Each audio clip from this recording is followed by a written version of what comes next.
রোজ রুটি ভালো লাগে না, তাই ভাবলাম আজকে একটু পরোটা করে নিই। পরোটা ও আলু চচ্চড়ি করলাম, দিয়ে দুজনে খেয়ে নিলাম কর্তাগিন্নি। তারপরে চলে এলাম রান্নাঘরে এসে ফুলকপি, আলু, টমেটো সব কেটে নিয়েছি। আলু লম্বা লম্বা, দেখো মাছের ঝোলের মতো আলু কেটেছি। এখানে সরু সরু করে কুমড়োও কেটে নিয়েছি। এখানে বিনস, গাজর, আলু, কুমড়ো সব দিয়ে একটা ভাজা করব। আর সেই পরোটা করেছিলাম, বেলনে চাকিটা ঢোকানো হয়নি, ধুয়ে ঢুকিয়ে রাখলাম। তারপরে চলে এলাম প্রেশার কুকারে দিলাম আলু।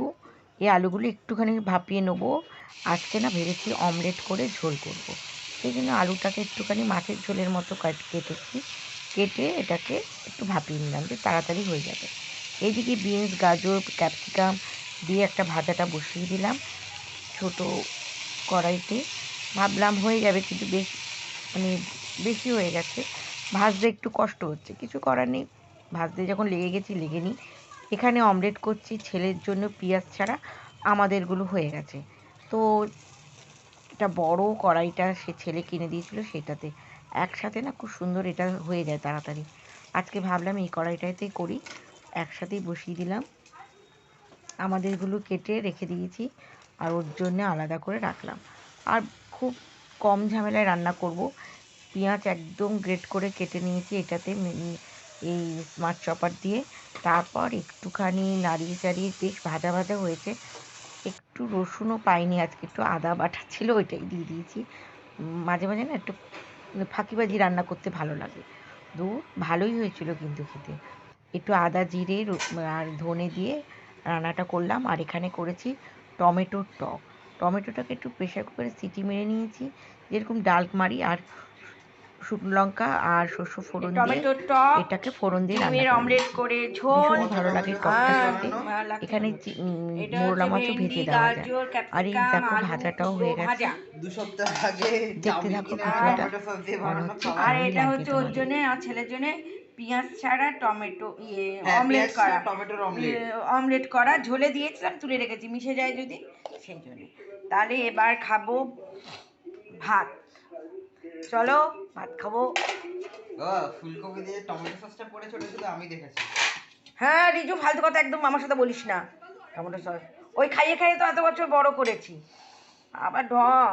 তাই তো বিষ খেলে এখন কোনো কাজে লাগে না, ওষুধগুলো হাই ডোজে তোমরা পচা পচা কাকের মাংস খেয়েছো হোটেলের, সেগুলো নেই। আর আমি ভালো ফ্রিজে রেখে টাটকা খাওয়াচ্ছি, সেটাই আমার দোষ হয়ে গেল না। এই সবজি খাবি? আরে মা গো! রিজু কামড়ে দেবো একেবারে। এই সবজি খাবি একটু? এখন ভাত খাবি না? ওই দেখো 2টো বেজেছে। 10 মিনিট আমার খাওয়া হয়ে যাবে। তা তুই বললি না কেন? কখনই তো আমার রান্না হয়ে গেছে, আমার জন্য রান্না হয়নি। প্রত্যেক দিন তুই ওই করিস, প্রত্যেক দিন দেখবে ও খাওয়ার আগে কিছু বলে না, যেই ভাতটা বাড়বো তখন নকশামি যত আরম্ভ হয়ে যায়। আমার থালা দাও। প্রত্যেক দিন, আজকে না, আজকে ছোটটা দাও না, বড়টা দাও। প্রত্যেক দিন ডেলি ডেলি ডেলি আমার এই বিরক্তিকর লাগে। আমরা খেয়ে নেবো, উনি বললে লাস্টে এখন দিও না, বেশ। তারপর বলবে তোমরা খেয়ে নিলে। ফুলকপি তরকারি দেবো, একটু দিয়ে দিই। ফুলকপি তরকারি ভাজাটা ভাজা আছে, ডাল নেই না। ফুলকপি তরকারি করলাম, টক করলাম, অমলেট করলাম, আর ভাজা।